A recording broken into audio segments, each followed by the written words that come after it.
హరే కృష్ణ. అందరికీ నమస్కారం. ఇవాళ చాలా పవిత్రమైన పండుగ, దాన్నే గౌర పూర్ణిమ అని అంటాం. సో ఈరోజు శ్రీ చైతన్య మహాప్రభు గారి పుట్టినరోజు. శ్రీ చైతన్య మహాప్రభు ఎవరు?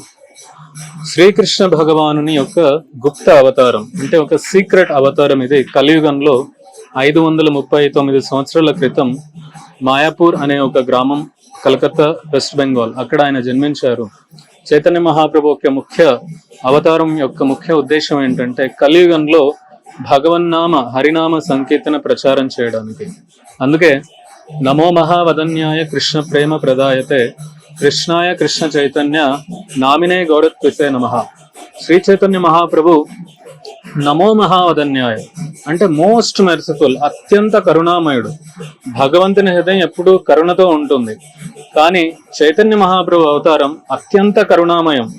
అంటే ఎవరైతే భగవంతునికి దగ్గరికి వస్తారో భగవంతుడు వాళ్ళకి ఆశీర్వదిస్తాడు, కానీ ఎవరైతే భగవంతుని దగ్గరికి రారో, భగవంతుని పూజ చేయరో, వారి కోసం కూడా భగవంతుడు స్వయంగా తన ధామాన్ని వదిలిపెట్టి ఈ ప్రపంచంలో అవతరించి భగవంతుణ్ణి పూజించని వాళ్ళకు కూడా వాళ్ళ దగ్గరికి వెళ్ళి భగవంతుడు అయ్యా ఒక భక్తావతారం తీసుకుని, శ్రీకృష్ణ చైతన్య మహాప్రభు ఒక భక్తావతారం, భగవంతుడే కానీ ఒక భక్తావతారం తీసుకుని ప్రజల దగ్గరకు వెళ్ళి అయ్యా హరినామం జపం చేయండి, హరే కృష్ణ మంత్రాన్ని జపం చేయండి.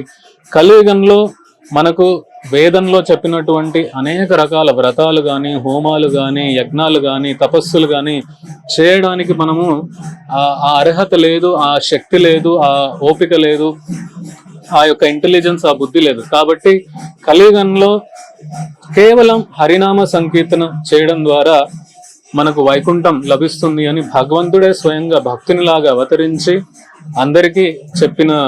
అందరికీ ఆయన ప్రచారం చేశాడు, అందరికీ ఆయన వివరించాడు. అదే శ్రీ చైతన్య మహాప్రభు యొక్క అవతారం.